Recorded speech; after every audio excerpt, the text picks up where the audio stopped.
Hello, Trail Seeker, and welcome to another exciting episode of the Learn True Health podcast. Well, today is going to be a very eye-opening experience with our guest, who is a building biologist and an integrative health coach.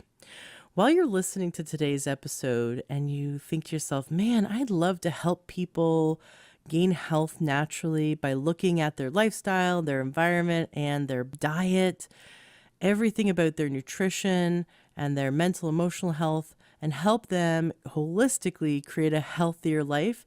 If that sounds right up your alley and you'd love to learn more information about that, I highly recommend checking out the Institute for Integrative Nutrition. That's where I went to get my certification to become a health coach. And it's a fantastic year-long program that allows you to do it part-time from home. And if you want to do it faster and you want to be a full-time student, they have an accelerated program for that. Most people, though, want to be able to fit it in working 1 hour an evening, for example. So if you would love to, a year from now, imagine a year from now, you could be an integrative health coach helping people to gain health holistically, then check out IIN. Go to learntruehealth.com/coach and get access to a free module of their training to see if it's right for you. Or just Google IIN, give them a call. Mention the Learn True Health podcast because listeners get a huge discount. I made sure I set that up with them. So as you're listening to this health coach today, teach us some amazing stuff for getting our environment set up in a way that supports our health, and you're thinking you'd love to explore the idea about becoming a health coach yourself, then definitely check out IIN, the Institute for Integrative Nutrition. Go to learntruehealth.com/coach and get that free module. Excellent.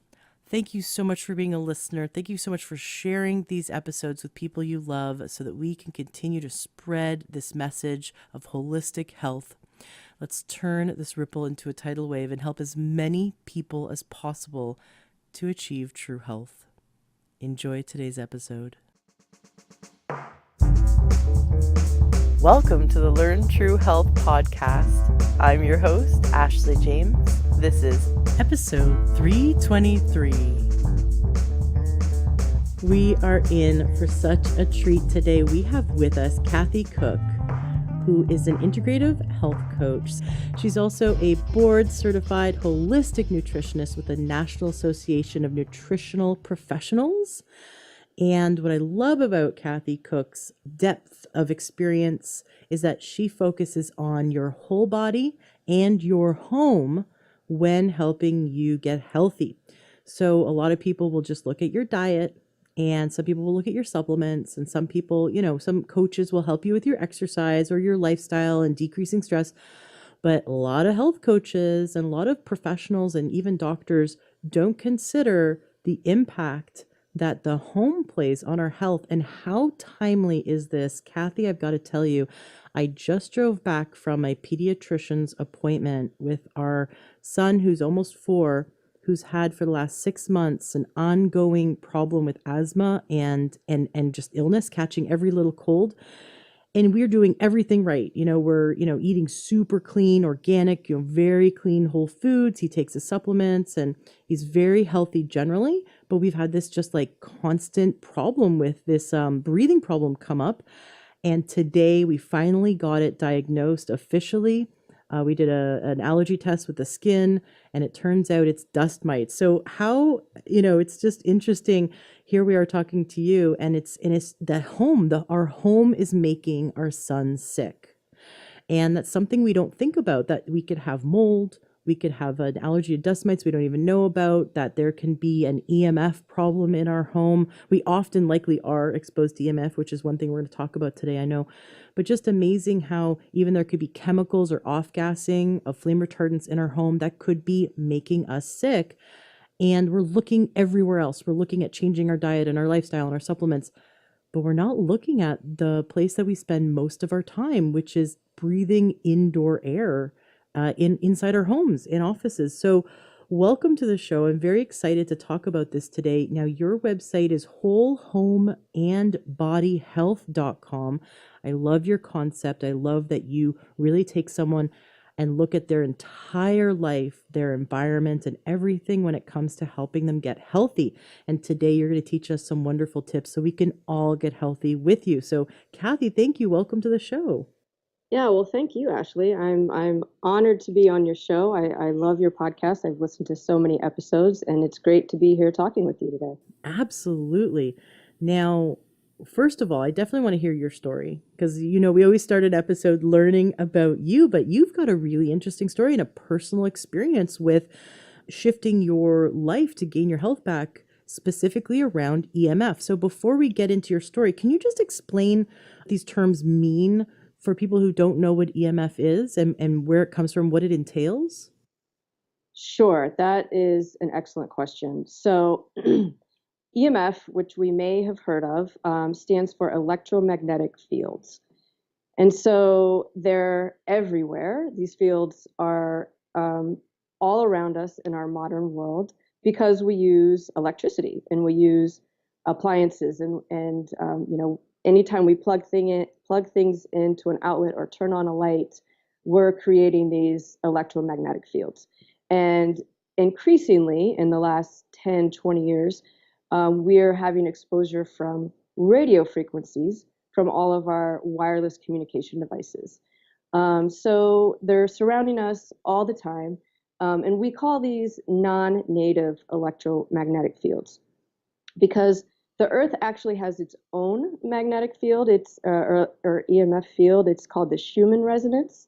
And that's a completely natural occurrence. It's actually very good for us. It's good for us to put our feet onto the ground so that we get that Schumann resonance in our own bodies.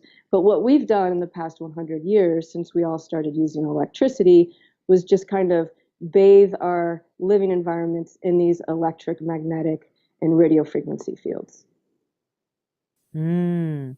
I'm just thinking back to my childhood. I'm 38, going to be 39 this year. So I'm not too old. But back, No. in the 80s, we had a big tube TV, those, Mm. deep tube TVs, right? Oh, yeah. And that was the most exposure. I might be near like an electrical wires in the house or maybe near light bulbs. But didn't have a computer in the early 80s, like wasn't really spending a ton of time in front of a TV. I spent most of my time outdoors. So I imagine in our lifetime, if someone is older than 35, they in their childhood had a completely different EMF exposure than what they do right now. Yes, that's exactly true. And like you, I'm in my mid 40s and I grew up being outside, as much as possible. Mm-hmm. I was riding my bike. I was playing in the woods behind our house. I was, you know, playing sports and we didn't have Facebook and Twitter and Instagram and I mean, we didn't have this constant communication via screens and technology. So it is completely different. However, I will say, in the early days of electricity, we actually used something called knob and tube wiring, which actually does create a bigger impact on the magnetic fields in a person's home. We don't use that anymore. It hasn't been code since Mm. the mid 40s. But the advent of electricity in general is what started all of this, and there were certainly impactful exposures back in the day as well. But yes, we're Right. much much much more exposed today than we've ever been. So those houses that are that were built before the 40s, are you saying that those houses, just the wiring within the house could create more electromagnetic fields that are potentially causing health problems? Yes, absolutely. So older homes, the problem with this knob and tube wiring is that the hot and the neutral wires are a little bit separated. And when you have further separation of those wires, you have bigger fields. So in a lot of houses, in a lot of older houses, you'll see that all that wiring has been replaced because it's also a fire hazard. Mm. So in a lot of these homes, it has been replaced. However, I have still been in homes and assessing homes where they still have the original knob and tube wiring, and they've just got this huge magnetic field which is, kind of like living inside a toaster. And obviously, we don't want that. Right. Now, you mentioned that you assess homes. I'm going to ask you that question later. I'd like to get into how do you walk. I'd like you to walk us through how you assess a home. That's going to be a really interesting thing to learn from you. But first, let's dive into your story. How in the heck did you become excited about and want to become a health coach, and also then want to dive into helping people create a healthy home environment and a healthy body through looking at their house and their nutrition and their lifestyle and everything that encompasses health? What happened in your life that had you want to pursue this? Yeah, great question. So, like many of your previous guests and probably many of your listeners, I struggled with my own health issues for 30 years. I got bit by a tick when I was 12. I remember it very specifically. And, this was what, 1986 or so. And, Lyme disease was not on the forefront. It was not on people's minds back then. And I remember getting extremely sick. I had the worst flu of my life for about a week after that. And then I've never really been the same since. And so I was desperately trying to find answers, like the story goes. I saw, I don't know how many dozens of practitioners. And back then, when I mentioned the tick bite, I just got a dismissive wave of the hand and no, that doesn't really exist. And, all of these things. So I struggled for a very long time. It was about 30 years before I actually had a doctor take me seriously, because I had forgotten about it for so long because nobody would do anything about it. I mean, I couldn't get proper testing. So a couple of years ago, a doctor finally said, "Oh yes, let's do this IGeneX test on you to see if you're positive for Lyme." And sure enough, it was. And along the way, in those 30 years, I just became so passionate and focused on improving my own health, because nobody wants to go, around living their lives and not feeling well. So I just dug into everything I could and researched everything, from air quality to, supplements and organic foods and, all of these great things that we have resources to. And when I started to implement all of these, I want to say alternative methods, but they're not alternative at all. They're basically getting back to nature. The more I got back to nature and the closer to how we're supposed to live, the healthier I felt. And then there came a point in my time where I knew so much, I thought, well, I should probably just make a career out of this, because if I've been able to help myself, I can help other people. And then, it just kept, I just kept adding on more and more to that education. So I got my certification, and then I was doing everything right. I noticed a huge impact in my gut health when I started to eat organic foods, when I started to eat more like our ancestors did, when I started to ferment and soak my food. But I still had some lingering issues, primarily around sleep. Sleep was very elusive to me. And I also had this tinnitus in my left ear for a good 10 or plus years. And if you've ever had tinnitus, it can be absolutely maddening. You lay down at night and there's just high-pitched ringing in your ears. And I mean, talk about impeding sleep. And, your mental health suffers because you just want to scream and hurt someone. I mean, it's so aggravating. So when I was digging really deep into the tinnitus and into the sleep issues, EMF exposure kept coming up. And I didn't really understand it because I have about zero interest in electricity. It's never something I ever expected to be interested in or to want to learn about. But since it kept coming up, I thought, okay, I got to look at this. And then I had a cell phone like everybody else did. And I stopped using it for a couple days because I thought, what the heck? Let's see what happens. And I kid you not, my tinnitus went away in about 2 days. I mean, I had it for over 10 years, consistently, every day, constantly. In 2 days, my tinnitus was gone. And I was just floored. Like, what is this? So Mm. I kept digging further. And then I stopped using Wi-Fi, and I plugged my computer in via Ethernet.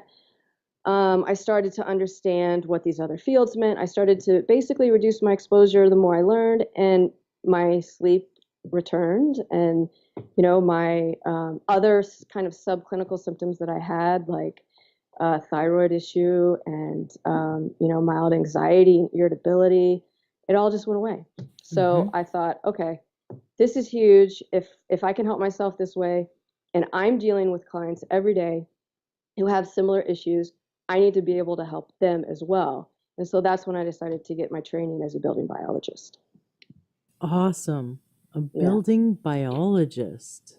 That Hmm. is so cool. Well, I definitely want to learn more about that.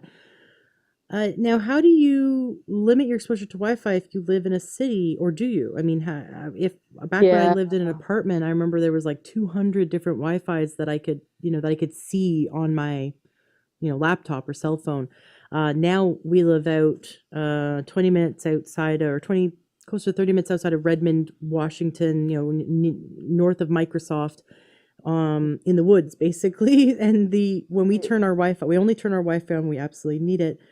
But we keep it off. Or we have a modem that has a on off switch, which makes it so easy. But when we turn it off, there's no other Wi-Fi. It's the coolest thing. And I noticed a difference. I could Yeah. even tell when my husband turns off the Wi-Fi. He's in the other room, so I can't see him doing Hmm. it. But he'll come into the bedroom. I'm like, you just turned it off, didn't you? Yeah. And I can feel it. And we noticed, I mean, this is subtle. This is like really subtle. But we noticed that our son was less irritable, and he's a toddler, so like anything could set them off. But I Hmm. thought that was really interesting, and that's only one signal that we're being bombarded with, right? Because there's, electromagnetic fields coming from or whatever's Yeah. coming from cell towers, and our TVs and our laptops, and all the lamps plugged into the house, and so there's so many everything that uses electricity basically, right? So uh but when we started to become more conscious of it and use less, we did notice a subtle difference. I thought that was really interesting. So, but you noticed a huge difference. I mean, that Yeah. is that is massive. Right, it is. And it's I'm glad you mentioned that, because when you turn off the Wi-Fi, or people tell me this all the time. It's like they can breathe. Like the air becomes Mm. clear and calm, and it's just like this heaviness just goes away. And that, I mean, how would you ever make the association that it's the EMF that's causing some of these issues? I mean, we can't see it, we can't hear it, we can't taste it, we can't smell it. So it's such a very difficult thing to get skeptical people to understand, because Mhm. I mean, I never made the connection until I had, pretty tangible proof. And the irritability piece was a big one for me, because I used to work on my computer with my laptop on my lap, and within about 20 to 30 minutes I would get very irritable. And I always thought it was just, I'm jumping from website to website, and I'm, doing too much with my brain, or whatever it was. But turns out when I, removed the laptop from my lap and put it at a distance from me and plugged in via Ethernet, I don't have that problem at all, ever. So it's all of these little things that I don't think people are ever going to associate with their exposure. Which, somebody might say, oh, well, I can deal with a little irritability as long as I have my Wi-Fi, because I still have to work. But what I want to make clear to people is that that little bit of irritability might be how it's presenting to you, but there's other issues going on a deeper level that's affecting you on a cellular level that you don't want. I mean, it's just like smoking. I can smoke one cigarette and, I feel great, but it's still having biological impact on your body on a cellular level, which is what we need to understand. Right. So, And so once you I start think, feeling it, these. Like once, Yeah, you smoke one cigarette, you're not going to feel the negative impact, but there is a negative impact. And maybe you smoke 5 packs and now you're feeling it. And by the time you're feeling it, it's already had damage. The damage is already done. Luckily the body can repair. It's amazing how much the body can repair and bounce back. But, so what you're saying is some people don't notice anything at all from EMF and other people are quite sensitive regardless of whether we feel it or not, it has an impact, is what you're saying. exactly. Yeah. It does. So, and this is why it's so hard for most people to, one of the reasons why it's so hard for most people to just dismiss this topic entirely, because they feel like it doesn't have any impact on them. Mm-hmm. All of us are affected. But you mentioned a good point. Some of us are more resilient than others. Some of us have a better foundation than others, and they're better able to adapt and to have less symptoms and less biological impact. Where other people, for a variety of reasons, which we can talk about, are highly impacted. And I mean, they can walk into a room and say, I can't be here because there's Wi-Fi on in here, or your cell phone is on, I can't be near you. Mm-hmm. So it's a big spectrum, but nobody walks away, completely unaffected. It affects your cells, like I said, on the cellular level, whether you like it or not. And, hopefully, if you have a really good foundation, it's not going to leave you with a lot of biological impact, but for some people it will, and it can be pretty significant. It's almost like a blessing in disguise though, because if someone has got things going on underneath the surface and it hasn't created symptoms yet. So heavy metal toxicity, a lack of certain nutrients, inflammation, allergies, the list goes on and on as to what could be going on wrong systemically and long term. But if we're kind of bumping through life day to day and masking our symptoms with maybe taking some Advil here and drinking some coffee there, and just generally bumping through life, um, and not really feeling that there's a problem underneath, and just kind of writing off feeling a bit fatigued or having headaches or whatever, sleep problems is just living. Like a lot of doctors will say, "Oh, you're just getting older." Yeah, And right. then you're exposed to Wi-Fi or you're exposed to some EMF. Maybe you get in a car that is a new car like Tesla or one of those cars that are have like way more electronics. I've heard people who've had really bad health reactions to being in these newer Yes. vehicles, or you get smart appliances. I've heard people Yes. having Yes. being unable to open a fridge if it's a smart fridge because of how much electromagnetic radiation is like pumping out at them when they go near their fridge or their washer, dryer, dishwasher, with these new smart devices that are always on and have computers that are always running. Um, so for those people, all of a sudden they get a large exposure of EMF and boom, it's the straw that broke Mm. the camel's back. And now they're starting to feel symptoms and they Hmm. can't quite put their finger on it. Well, the Wi-Fi, as you say, harms everyone, but it is subtle. And if someone has underlying issues, the the exposure to Wi-Fi and EMF could be that blessing in disguise to let them know, hey, there's something we need to look at. There's some changes we need to make. Because I think what you said was if we support the foundational health of that person and get them back to health, then they can handle exposures better. Is that correct? Yeah, that's a great point, and I see this all the time. So that was another piece of my story that I didn't mention earlier, is I had extremely high levels of mercury, from mostly probably from amalgam fillings from when I was little, but I mean, when I got my test back, it was the highest the doctor had ever seen, and so things like that. Heavy metal toxicity. I mean, metal is conductive, right? So if we're in an electromagnetic environment and we have metals, that's going to act like an antenna, and that's going to cause us to have more symptoms. Things like underlying infections, like SIBO, small intestinal bacterial overgrowth, or a parasite, or candida, things like this. We often see people who are highly sensitive to EMFs have these issues too. So it's kind of like the rain barrel analogy, which I'm sure your Mm-hmm. previous guests have mentioned before. We each have our limit. We have a barrel, and it might rain, and a little rain gets in there, but if it keeps raining and we keep throwing more stuff in there, we throw in heavy metals, we throw in mold exposure, we throw in glyphosate and all this stuff. Eventually, our barrel is full, and it runs over, and Right. we can't handle anymore. So we add EMFs to that, and I see it all the time. A client is doing pretty well.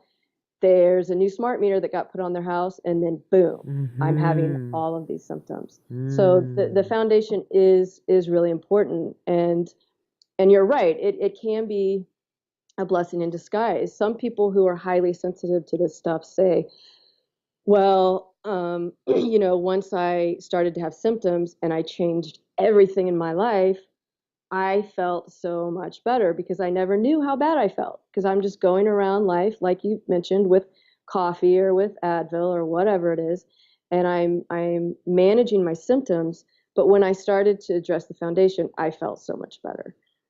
So it can be a blessing in disguise. Whereas other people who don't feel anything, and God forbid they have, a cancer diagnosis or something like that down the line, that we don't want to see that with anybody. Right. Let's catch it when it's that whisper instead of getting hit by the cosmic 2x4. Exactly. Let's back Yeah. it way up and catch the red flags. And that's a really good point.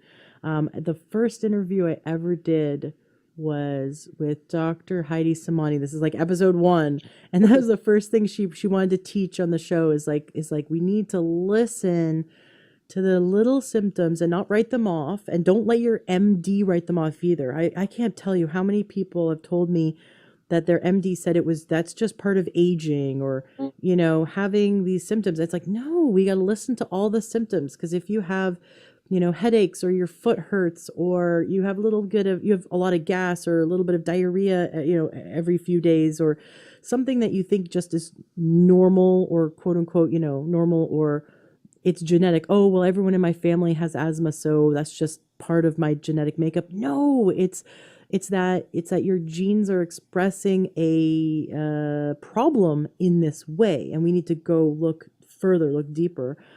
So yeah, this is really interesting. Tell me a bit more about being a building biologist, and exactly what that entails, and how do you help people in that way?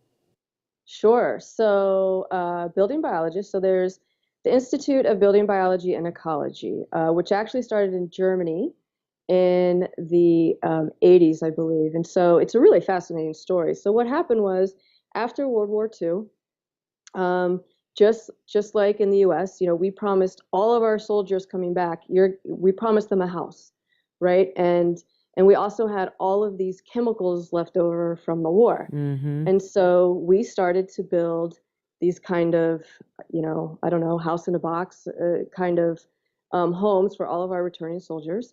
And we had all of this excess of chemicals. What do we do with this? And out of that excess came all of these new chemically based manufactured products. And some of those would be pesticides and herbicides that we spray in our food. And then a lot of those chemicals went into building materials. And we thought we were doing, a good thing. We were making, materials maybe that we thought were going to be more tight. So we want to build our homes tight for energy efficiency. But we see a lot of problems with that. And, we were building these materials that, because they were chemically based, oh, they're going to last forever. But what we found and what happened in Germany is these guys started to get sick.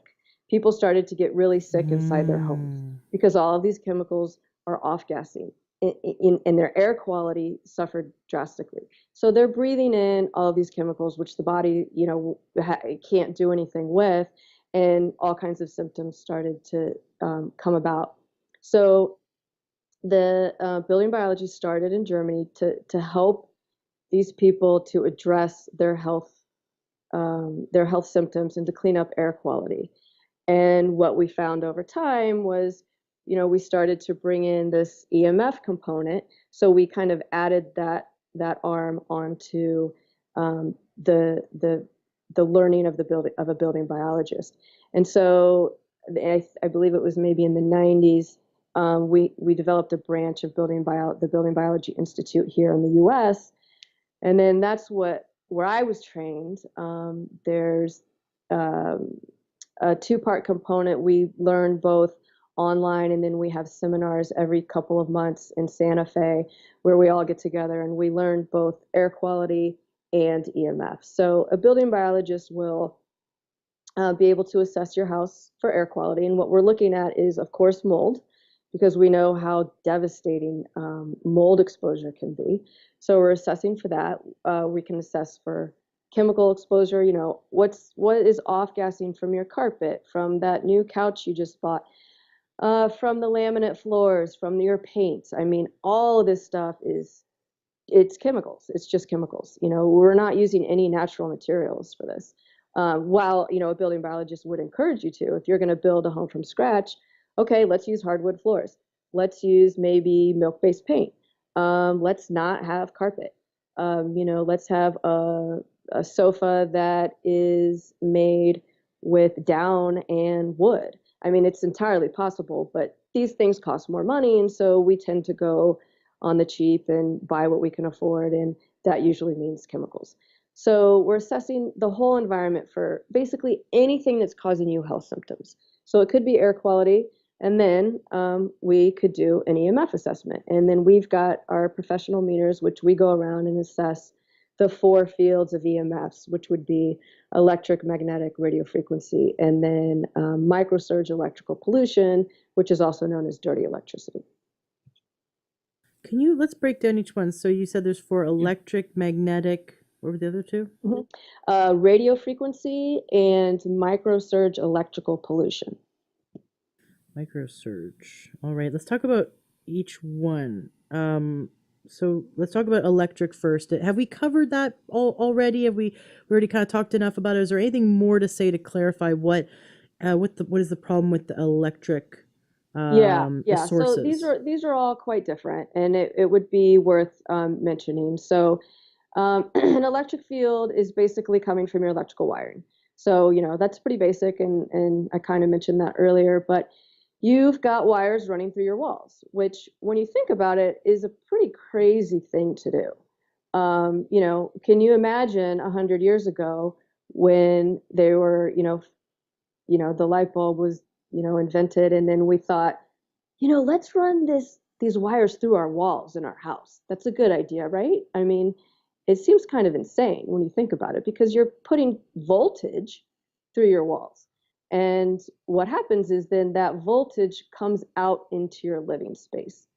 And, anybody can gather that it's not a good idea to be sitting in a lot of voltage. Our body is electric. We work on electric signals. And then we add in these other fields, and then our body has a hard time communicating because it has, these non-native electric fields interfering with that communication. So that's electric field. So we basically get it from our wiring, and when we plug in lamps and devices that are going to, use voltage to run, and then we've got magnetic fields, and that's a bit more complicated. The magnetic fields we'll see from power lines. So you've got, overhead power lines or even buried power lines that are running to your house, and we can see a big magnetic field coming off of those. If you've got wiring errors in your house, that's another big area where we see magnetic fields. And that would be something like you've got a loose neutral or a shared neutral on a 2 circuits or something like this, and it produces a big magnetic field that comes out into your living space, and it can come out quite a ways, 6-8 feet. And when you think about it, you have your bed right against the wall, and you've got all these wires running behind you. So your head is in this big field of electric and magnetic fields, which, we don't want. So the magnetic fields also will come from appliances. So I see some of the biggest magnetic fields in people's homes from the refrigerator or the oven, the dishwasher. The dishwasher is always really big. Alarm clocks. Believe it or not, you would think that an alarm clock is a small, kind of simple electronic device, but it gives off one of the biggest magnetic fields that I've seen. So it's always a good idea to not have that by your head, or just don't use one. Space heaters. Space heaters are huge. I usually recommend to people, do not use a space heater.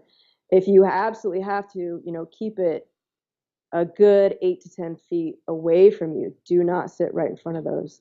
Other things like blenders and, electric razors, electric toothbrushes. I mean, so many things have magnetic fields. But the magnetic field versus the electric field, it's kind of like the electric field runs one way, say at like a right degree angle, whereas the magnetic field will be kind of perpendicular to it, is one way to kind of envision it, because it's kind of hard to grasp an understanding of what this stuff means. So those electric fields, magnetic fields coming from, inside our house are our power lines. And then we've got the microsurge electrical pollution, otherwise known as dirty electricity, which can be really biologically impactful as well. And this comes from the power that we're putting onto our electrical system. So in the US, we use 60 hertz. And if you know anything about electricity, 60 hertz, that basically means it's the sine wave is going up and down 60 cycles per second. And it's a nice, smooth sine wave, when we've got really clean electricity. But what happens is we plug in a bunch of stuff into our outlets, like a plasma TV or a computer or a utility meter. And the power that it puts on to our electrical lines creates these spikes or a microsurge of electricity onto the sine wave. So we call it dirty electricity because it's these surges. And so you'll have these kind of stabs, in a way, kind of coming out from your walls when we're using these devices. And people will say it's like, the highly sensitive people will say it's like being stabbed. Wow. And so it's these micro surges. And so, there are ways, of course, to clean this up, and I can talk about that later. And then the fourth one that we have is the radio frequencies. And so the radio frequencies is what most people think of when we're talking about EMFs. And that's your cell phone, your Bluetooth, your smart meter, the the cell tower, your smart appliances, your smart speakers, all of these wireless communication devices. That would be the radio frequency. And that frequency is growing ever larger in terms of the hertz, right? It used to, I think I've seen that it's continuing to grow. So like 5G that's coming out is some crazy hertz. It's like 500 and something hertz or whatever.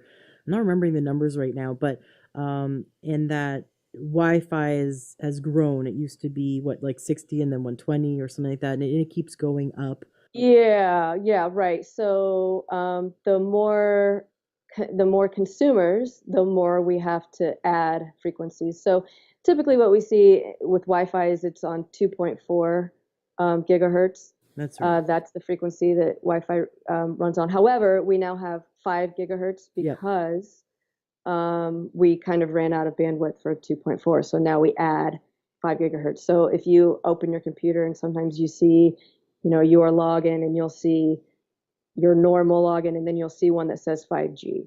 And 5G is on your computer is 5 gigahertz. It's not 5G that is coming soon to a lamppost near you. It's completely different. So what 5G is fifth generation of communications. So right now we're on 4G or LTE, and 5G is what is a lot of cities are planning to bring to our neighborhoods. And so the frequency has not been determined yet. They're still trying to determine, what's available and what the best frequency would be to use for 5G. So there's a lot of uncertainties with it. But the ultimate goal is that it's going to be short, shorter waves, because when you're on the EMF spectrum, you look down at the bottom, like FM radio, for example, it's long waves. And as you go up the spectrum to say like X-rays, the waves are much shorter, yet they have very significant biological impact. And there's a biological impact across the entire spectrum. So just because one frequency is higher than another does not mean it's worse or better. They all have different biological impacts, but it's all, impactful. Right.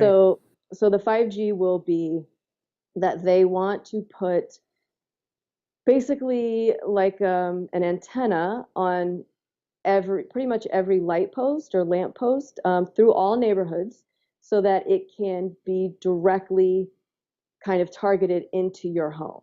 So because the waves are much shorter, we need less of a distance. So they're going to put it closer to your home so that it can penetrate into your home directly. And that's 5G. It is very scary. They're doing tests in Europe, and they did a test near a train station, and they're trying to determine how they're looking at the biological impact, but they're also looking at like how much of a distance, can it go 1 kilometer? I mean, this is Europe, so they're using kilometers, but like how many kilometers or meters away from the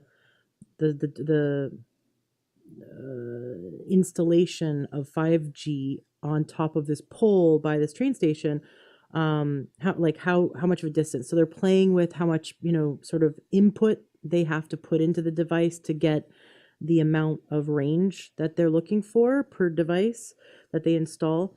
And they were playing with it, and every single bird in a park that was across the street from the train station died. Hundreds of birds dropped from the sky. And there's videos and pictures of it. It's not like some weird conspiracy. It is fact. They're playing around with this 5G technology that has already been approved by our government. They've been given the clearance without doing any safety testing whatsoever. They've been given approval to start putting it in cities, and it is killing wildlife. And if it kills, and think about the canary in the coal mine. If it instantaneously kills birds, what the heck is it going to do to us?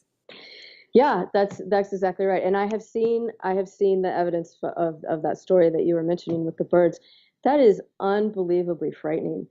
And like, I mean, who in their right mind is going to say that it's okay to continue with this?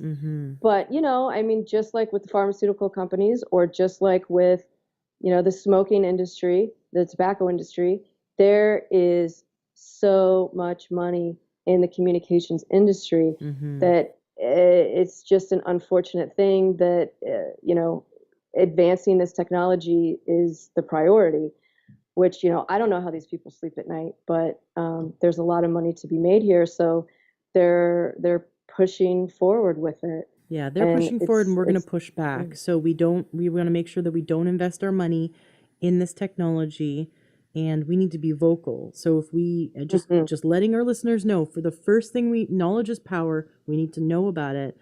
And part of me wants to just hide in a cave and feel really hopeless about the situation, because who am I as a single individual to impact this, the big elites that are trying to push their, agenda and their company's agenda on us.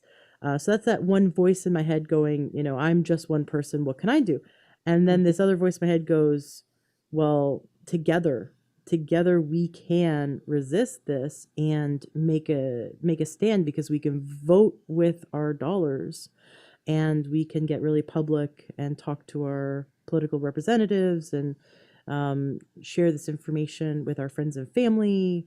Listeners right now can share this episode with their friends and family, just so we can get this information out, so we can start resisting, because these companies want to make money. It's a bottom line. But if all of us remove our money from it, then they'll begin to change their ways, because we need to invest in products that support our health and not invest in products that harm us. So yeah, maybe we need to pay a little bit more money for certain things that aren't going to create EMF damage.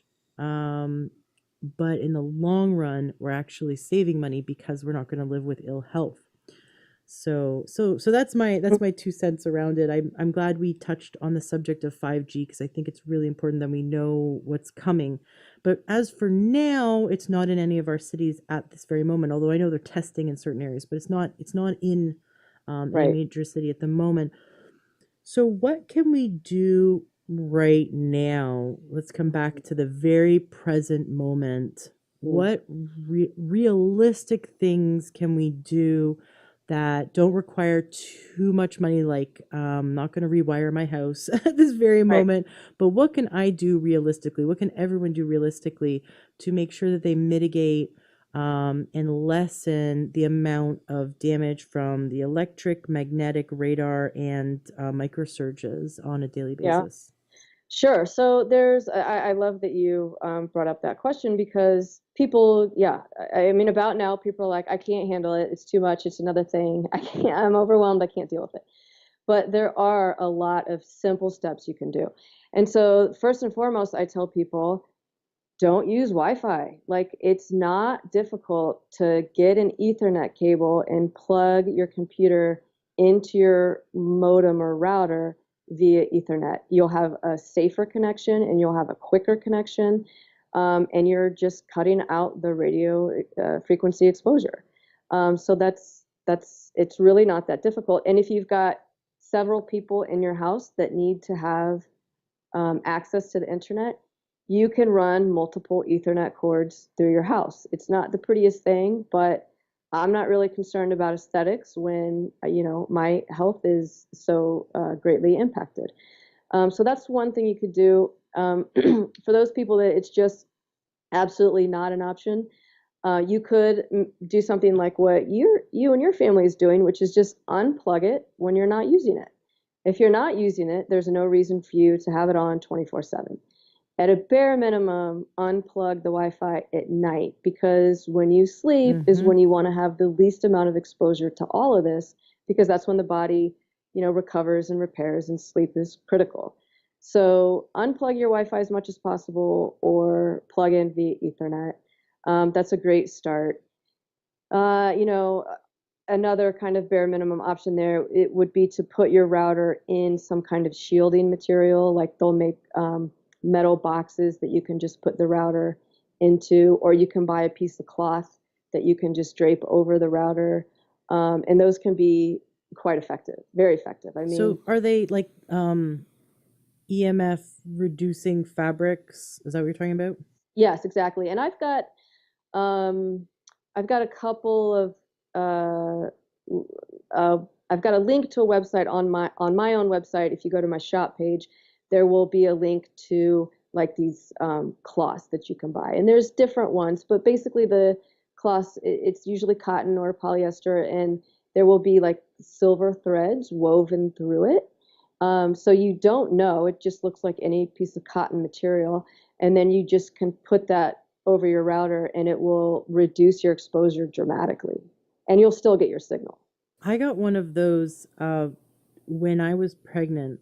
I was concerned about the impact that cellular and my laptop and everything had on the growing fetus. I mean, just knowing how many cells are Mm, dividing and replicating at such a mm, rapid rate, and then to also bombard it with pesticides and everything else that this fetus is possibly being exposed to from just living in this environment in this day and age.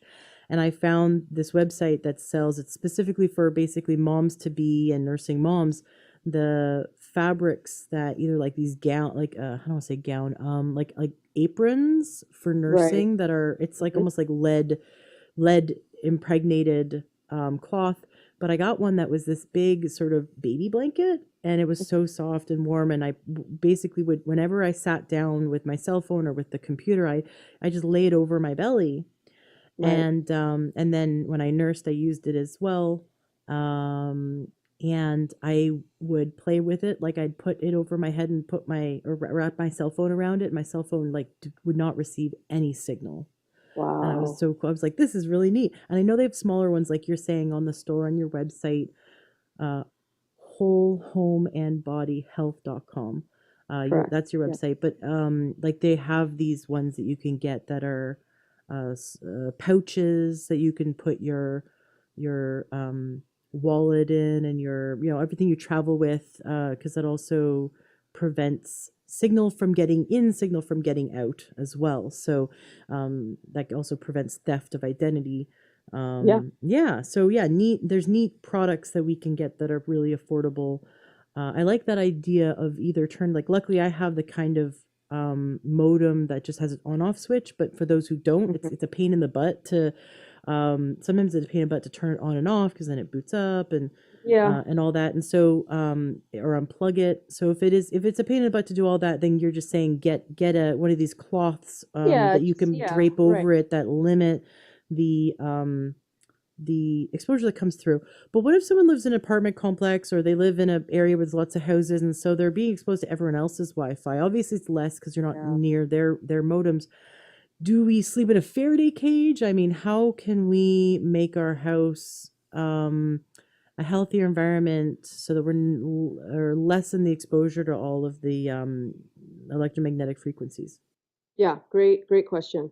I do want to back up for one quick second and just mention something about the cloth that you put on your body, or the Mm. clothing that people wear. Mm-hmm. So it's the same type of material, but I just want to make a note of caution that not everybody does well with the material that they wear or put on their Mm. body. Mm-hmm. So, some people will find that it actually makes their symptoms worse, Oh, why is that? because, yeah, well, yeah, for some people, because the material itself is conductive. So if you've got a big Oh. electromagnetic kind of exposure happening in your area, and then you add metal to your body, you can Right. kind of create a bit of a attraction there.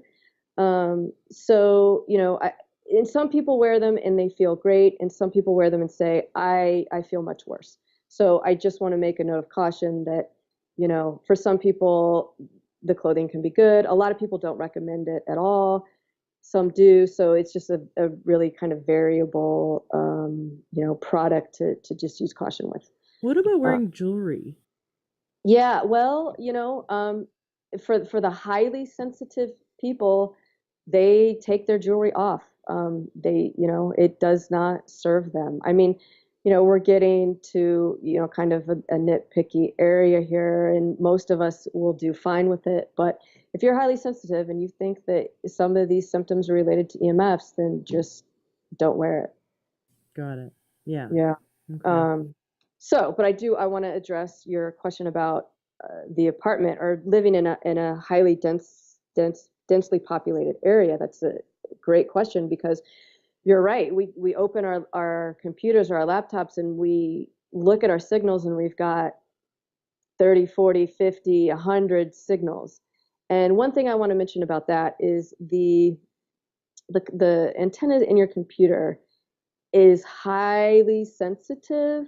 So it's a little bit misleading in that while you are getting these frequencies from all of your neighbors, it's not the high level that you would suspect.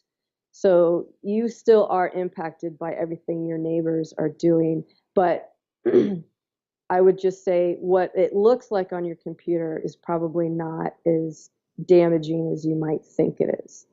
Okay. So the range matters. Like when you're far Yes. enough away, your cell phone or laptop could be picking up that there's 50 other Wi-Fi's in the area, but once you're at a certain distance, like 1,000 feet or 2,000 feet, then it becomes less and less and less, and so it's doing less Right. damage. Okay. So distance is key. And that's, Mm-hmm. if you take away anything from this podcast today, know this, that distance is your best remedy, your best mitigation. So the You're right. farther you are away from any of this stuff, the less biological impact you're going to have. But I mean, you bring up a good point too. If you're in an apartment, and let's say your neighbor who is on the other side of you, in their apartment, their living room is on the other side of your bedroom, and they have their router on the opposite side of the wall where your head is, that's the situation. We don't want that.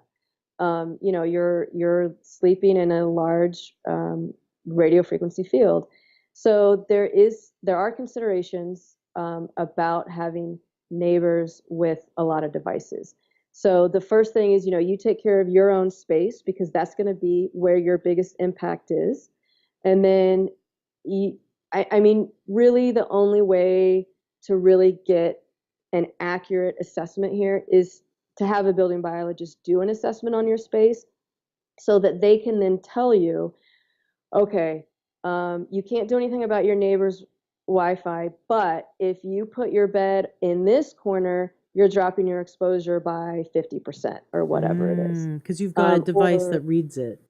Right, because we have meters that will say, okay, right here, your electric field is super high, or your radio frequency is the highest right here, or whatever it is. So maybe we want to consider actually sleeping in a different room, or whatever it is. But having that assessment will enable you to make better decisions.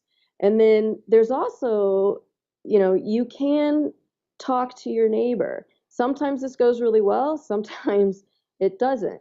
But if we educate our neighbors about this, a lot of times they're open to learning more about it, and to maybe they'll unplug the Wi-Fi at night. They're sleeping, they don't need the Wi-Fi on, so maybe they'll unplug it for you. So, I do encourage having this communication. I know it can be a scary thing, but we want to educate as many people about this as we can. And so it's a good dialogue to open up with your family, and, your neighbors and friends. And then I do want to touch too on shielding, because you mentioned, a Faraday cage.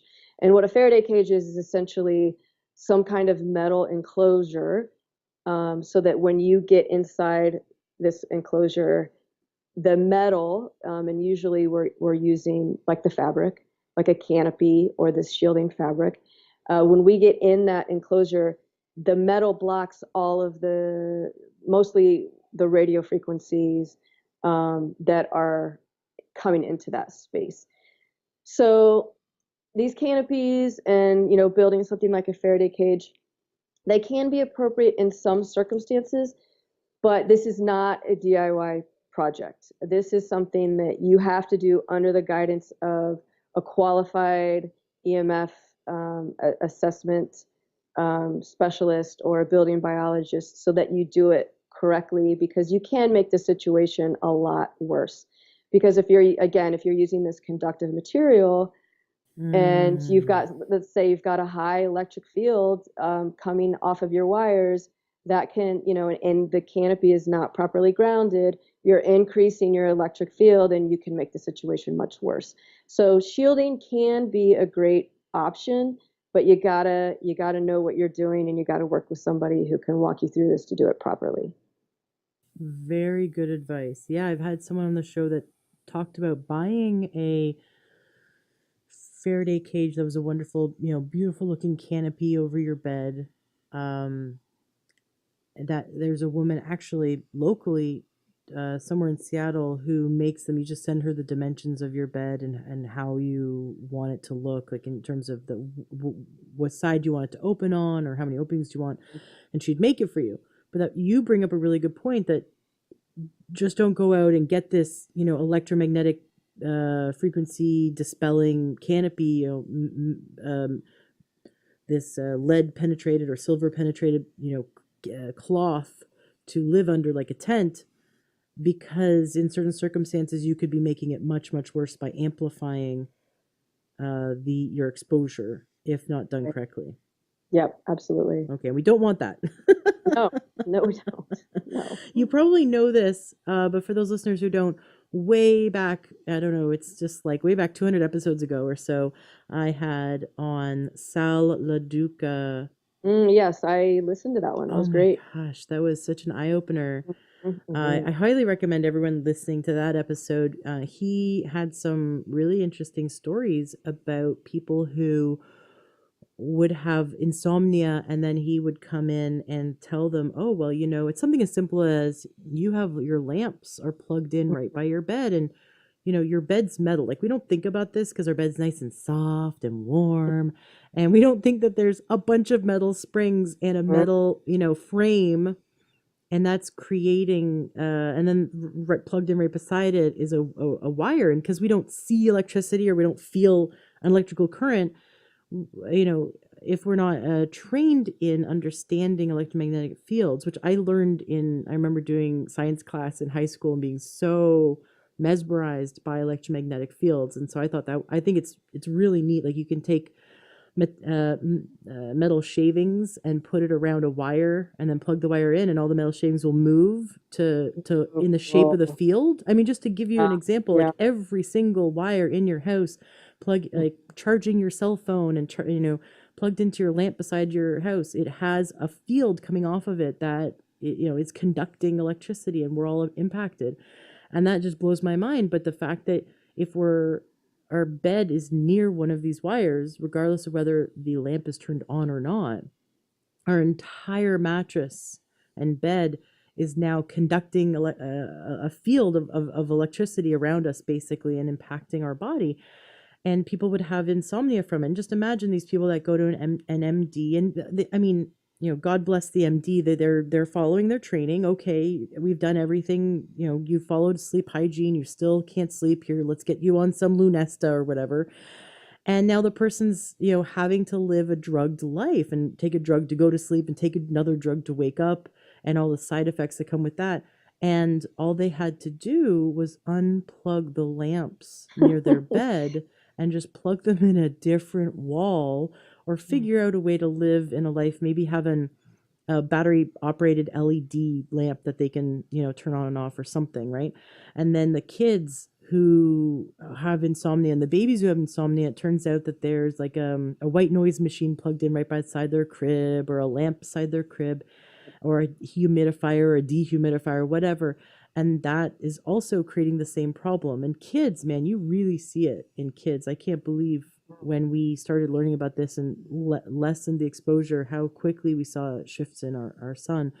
But yeah, that day, I think right after I did that interview, I ran into our bedroom and started unplugging things. Yeah, yeah, and that's such an excellent, the easiest thing in the world to do, right? And that's what I tell people all the time. Unplug all this stuff, especially near your bed. I was doing an assessment on a woman's home just recently who has insomnia, Mm-hmm. big, big sleeping issues that she's had for years.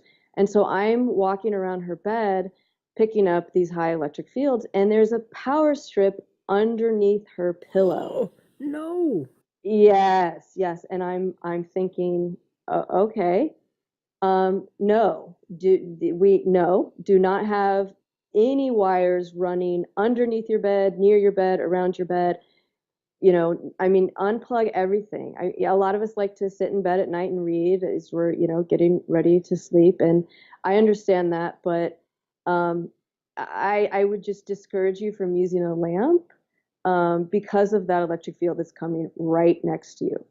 I don't like to see anything plugged in next to the bed. Mm-hmm. Yeah, you got to have that stuff at a distance for sure, because like you're saying, I mean, just, yeah, all of these devices right next to our bed, just not a good idea. Hmm.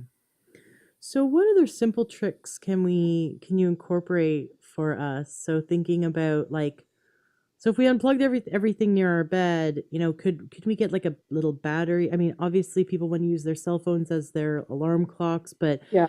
I always put my cell phone in airplane mode and put it like far away from me, like on the other side of the table. But is that enough, or do we need to like turn them off, or like have them be out of the room? Like, how far do we need to go with this? Do we need to Yeah. like have the cell phone be out of the bedroom? Can it be in airplane mode only?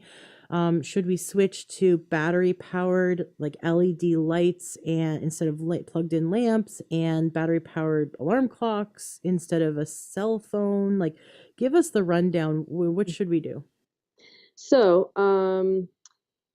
you mentioned LEDs, and I want to touch on that a little bit. So the LEDs, building biologists aren't the biggest fans of LEDs. One, for the flicker, they give off a lot of flicker, which is really disrupting to the nervous system, and you can't necessarily see that. You're not really conscious of that happening. But we actually prefer old school incandescent light bulbs, and not the CFLs, not the compact fluorescent lights, because they give off a lot of dirty electricity, and some of these EMFs, and they have mercury in them. So has anyone ever, I mean, I've broken a CFL before, and, that contributed again to my high mercury load. And I don't want anybody to have to deal with dropping a CFL in their home and then having this mercury vapor, add more insult into their biology. So old school incandescent light bulbs is what we recommend for anywhere in your home. And for the cell phone, yeah, you're doing that exactly right. Just put it in airplane mode. And this is what I tell my clients always: keep your phone in airplane mode as much as possible. I do have a smartphone. Unfortunately, I resisted for so long, but it got to the point where I was moving too often, and I was working remotely on the road, and I didn't have another option. So I had to break down and get one, but it's on airplane mode 99.9% of the time. So I will turn it on maybe once a day to check messages. Sometimes I don't even do that because I can call from a landline to check my messages. So I have the phone, and the number stays with me, but I can use a landline to actually check my messages. So I'm not going to miss any important information. And then I just use a landline to make my calls, my regular calls. And a landline still works. It's they're not obsolete. But I will say, you don't want a cordless phone. Even if you have a landline, don't plug that into a cordless phone, because that actually could be even worse than your cell phone. So you want, an old school corded phone to use with your landline. Mm-hmm. And then the cell phone, keep it in airplane mode. So if you want to use your cell phone for your alarm clock, fine. Make sure it's in airplane mode. Also make sure Bluetooth is off. A lot of people miss that. They put their phone in airplane mode, but they forgot to make sure their Bluetooth is off. So they're still actually getting that radio frequency. So make sure all of those things are off. You can still use it as your alarm clock. You can still use it, to play music, or for, running some of your apps or whatever it is. And as far as the distance goes, when we've turned off Bluetooth and we've put it in airplane mode, we have now disabled the radio frequencies, but that phone still could have a bit of a magnetic field on it. But these fields, the magnetic field from that does drop off pretty quickly. So if you've got it a couple of feet from you, typically that should be just fine. So Bluetooth, if the Bluetooth is on, but it's not like connected to a device, it's just sitting there, is it still emitting a Bluetooth frequency? It can. It depends on the phone, and it depends on a lot of variables. And that would be something to make sure. I would want to just test with the meter, but there's just no Oh, reason not to just turn it off. that's fascinating. So you have a meter, of course, you've got a meter that tests those radio frequencies. So you can Hmm. actually test Bluetooth frequency. Yes, and so our meters are really fascinating. They actually send whatever the frequency is, or whatever the device is that's emitting that radio frequency, there's a different sound. So I can turn on my meter, and from the sound that I hear, I can tell you, oh, your neighbor has a smartphone. Your neighbor's using the microwave right now, or this is coming from a cell tower, or this is your Wi-Fi router, or whatever it is. So I can tell from the sounds whatever it is that's causing those fields in that spot. Okay, so this is making a lot of sense. So I used to listen to a radio personality that is sort of out there in terms of the conspiracy world. And he started ranting, and this is, I mean, years ago, like 8 years ago, he started ranting about these smart meters, and I'd never heard of it. I heard of it from him for the first time. And he was ranting about, he goes, the people that set up the smart meters in your neighborhood will be able to tell what appliances you're using. And they'll be able to tell when you're using it, what you're using. They'll be able to tell like practically what model of Panasonic TV you have. And I thought, this guy is just whack job number 5, like totally out there crazy. But now it makes sense that because every single device, like my LG washer and dryer, for example, are going to emit a certain frequency, a certain energy that you can pick up, and you can go, oh well, all LG, washing machines make this amount of sort of electric noise. Is that what you're saying? Well, no, it's a little bit different. So what this guy was probably talking about was the fact that part of the reason why a lot of people think that smart meters have been promoted so heavily is because we are starting to buy smart appliances. And so when you have a smart meter and a smart refrigerator, they can communicate with each other. And the smart refrigerator will tell the smart meter that I was opened at 5:05 and I was, opened again at 6:10, et cetera, so that the utility company is gathering information for the industry to give data back to the industry about what your personal habits are so that they can then market to you better.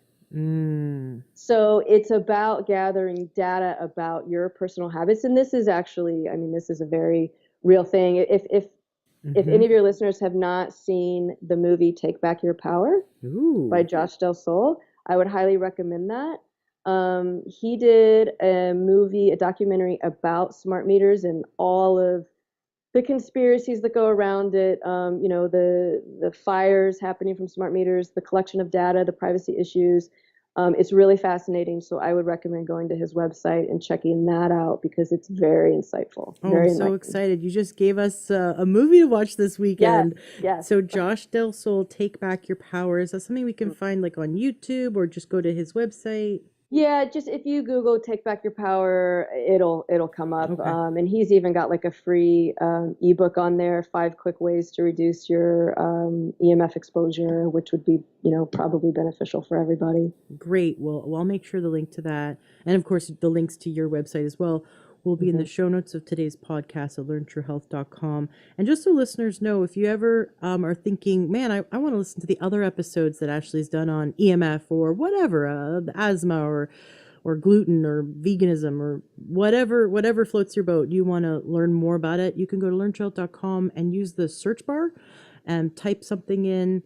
And so you could type in whole foods plant-based or type in ketogenic or whatever you're interested in. And all of the times I've had a guest that talked about that will show up in the search. So if you type in EMF, this episode will come up along with the other ones. That's cool to know about that documentary, Take Back Your Power. And you happen to slip in there and caught that you mentioned the fires. I heard Mhm. that the largest fire that California, the very devastating fire that happened in California a few months ago, was a direct result from they're saying from the electricity company Mm. in that area, from the utility company in that area, and they're in deep water right now. This company, for potential manslaughter. Do you have Wow. any information about that? I don't. I had not heard that. I had Mm-hmm. not heard that that's what they were blaming the fire on. You're talking about what happened in Paradise, right? Yes. Yeah. Mm-hmm. Yeah, no, I had not heard that. That is something that I'll need to look into. That's really interesting. Yeah, it's there's been a lot of there was sort of, I don't want to say conspiracy, but there was a lot of ideas being thrown around, and then people had some really interesting pictures, like the forest totally untouched but houses completely burnt down, or basically they could see that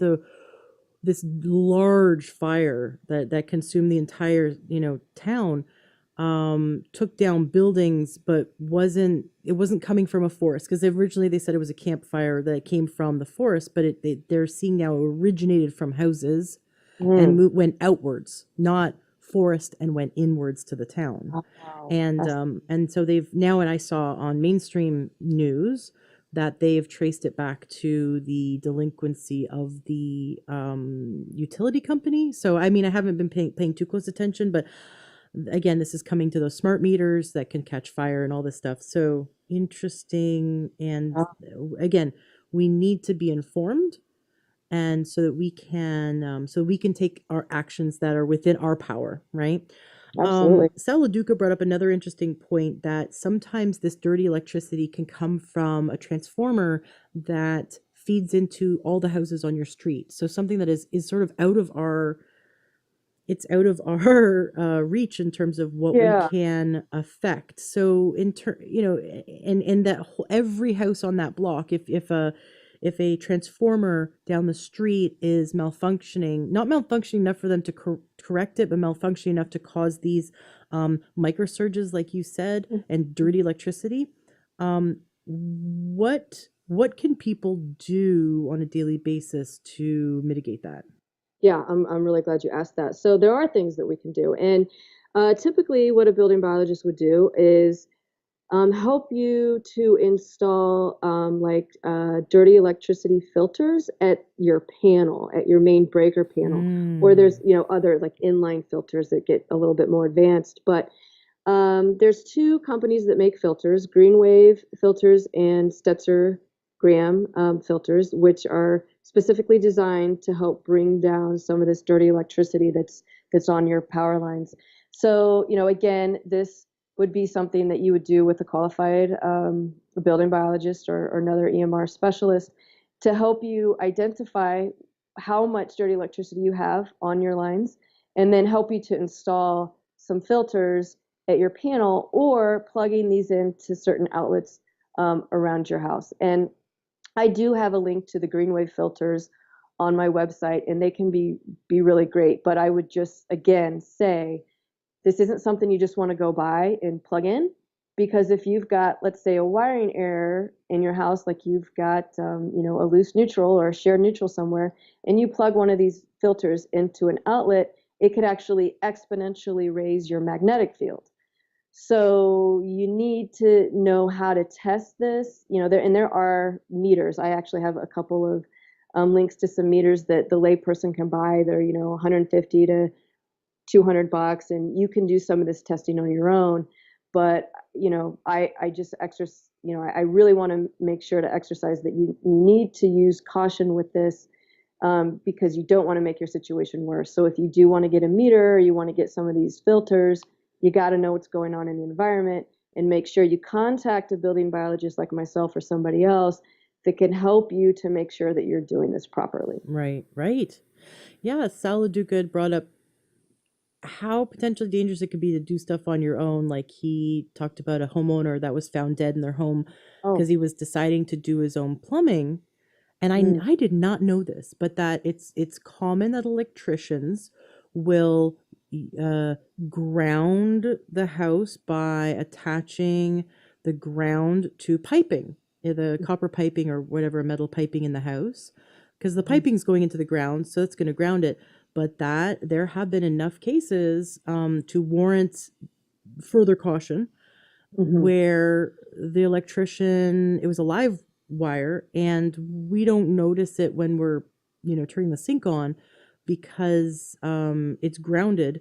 But if you were to turn off the water, cut a pipe because you're doing plumbing, and have one hand on one side of the pipe you've cut and one hand on the other, you're now conducting electricity and you get Yep. electrocuted. So there have been homeowners found dead in their home while trying to do their own plumbing, not knowing that an electrician improperly grounded or didn't ground correctly.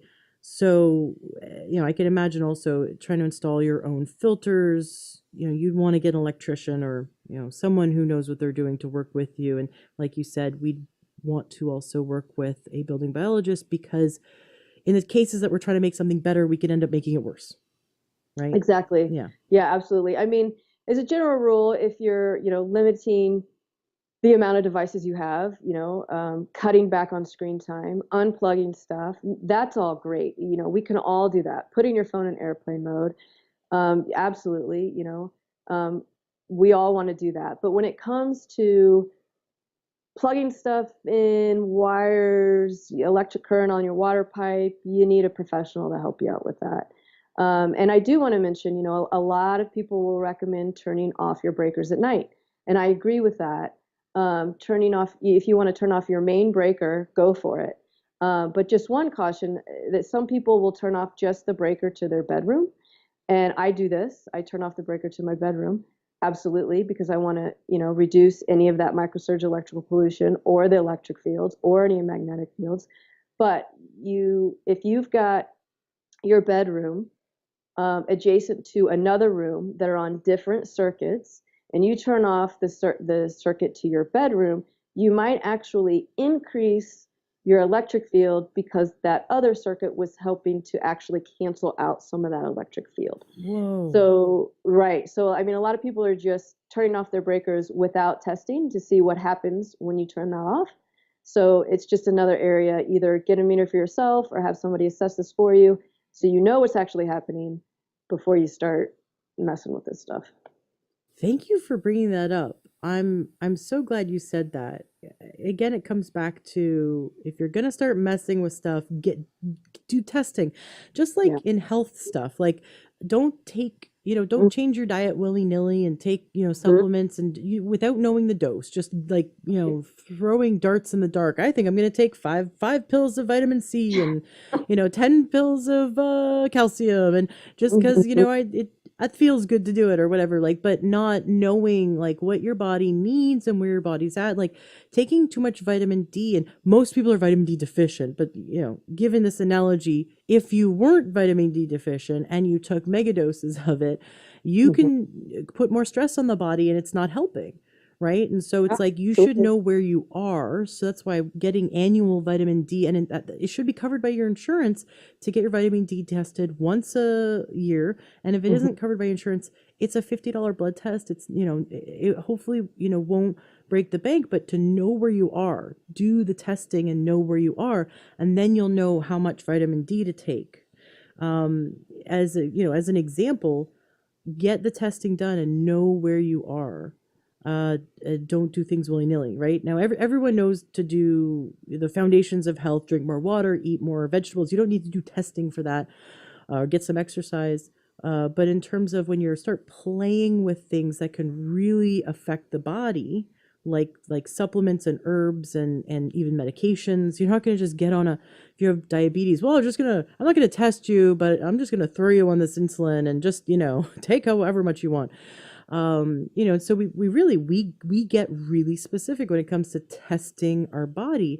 So you're saying, take that same common sense, that same practice, and apply it to the EMF pollution in your house.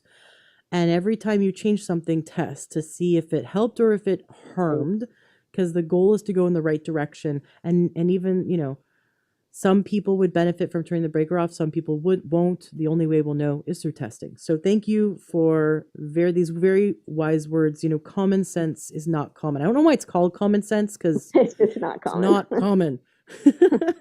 It's like we want it to be, right? But yeah. So it's just we need to exercise sense. We just call it sense, not common. The uncommon sense that we need to practice.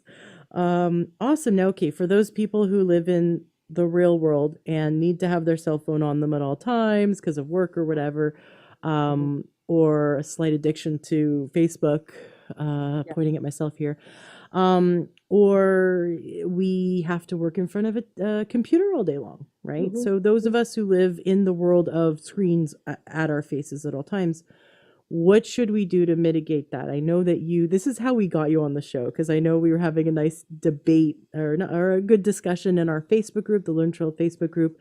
And you said that you as a building biologist, you felt that having your cell phone within arm's reach was still too close to you, that the proximity needs to be even farther. And then I said, oh my gosh, I have to get you on the show. we need to discuss this. So for us who live in the real world and have our phones on all the time, or most of the time, when we have our phone on, how far away should we keep it from our body? What kind of headset should we use to talk to people? Because obviously we don't want to talk to someone with it right at our ear. Give us the rundown of the safety practices for working with computers and cell phones. So for the cell phone, there's a couple tips. You can actually, there are ways to, just like you can plug your computer in via Ethernet, you can actually do this same thing with your phone. However, I mean, so you can still surf the internet with your phone. You can text when it's plugged in via Ethernet. You can't, however, usually make or receive a phone call. But there are actually ways to make a phone call through the internet. Like I make phones through my I make phone calls through my Gmail most of the day, primarily. You can get actually a free phone number through Google, and you can make and receive phone calls on your computer, and you can do the same thing on your phone. So you don't have to have the cell service activated. You can plug your phone in via Ethernet and make phone calls that way. I realize that that's a little cumbersome for people and they get a little frustrated with that. But once you set it up and you get used to it, it's no big deal. It's just like using your phone in any other way. And it makes it, I mean, again, you're completely reducing that exposure of radio frequency. Now, when you're out and about, it's a little bit different. If you're somebody that's on the road all the time and has to have their phone on, I sometimes will recommend like a safe sleeve. And again, I have a link to this on my website if you want to check it out. But a safe sleeve it's just like a phone cover that you put the phone inside, and it's got some shielding on the front of it that will actually drop some of your exposure. Now, it doesn't drop it all the way. I hesitate sometimes to recommend this to people because then they feel like they have kind of a license to go crazy and they can use their phone all the time and it's not bothering them. And that's not true. You are still getting the radio frequency, but it will drop it pretty dramatically. So if you have to use your phone when you're out and about, using it in the safe sleeve will drop your exposure. And then you can further benefit from using an air tube headset with the phone. And that's what I use. They're just like earbuds, but kind of halfway up the electrical cord, it turns into just this plastic tube so that the cord, the wire is not going all the way to my head.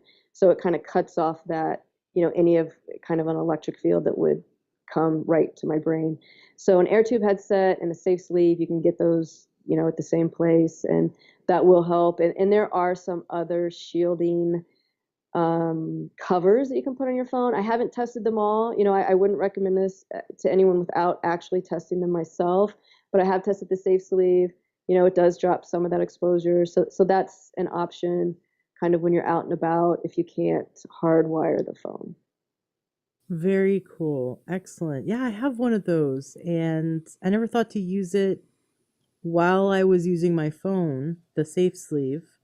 I thought only to use it like when it's in my pocket, but then the sleeve was too big to put in my pocket. So I'm like, Right. what did I buy this thing? So now I know it's to put it in Yeah, the, yeah, you okay, I can get it. just, use the earbuds or the air tube headset plugged into the phone, and then when you're on a call, you close the cover, the sleeve, and yeah, you're dropping by several thousand microwatts per square meter your exposure. Wow, very cool. Now, these earbuds, that's what you're using right now for this call. So It those that is. are listening can hear the crystal clear sound of the microphone inside the earbuds. hmm I have a pair of earbuds, but I looked at yours when we were on video before we switched to audio for this call, and yours look really cool. Hmm. Yours look kind of fancy. I don't know how much. Did you sell them on your website, and why did you choose the ones that you use? I don't sell them personally. I have a link to the Safe Sleeve website, Okay. however. And I don't know. I just I purchased these because it looked like the audio quality was going to be better than other ones I had seen. Yep.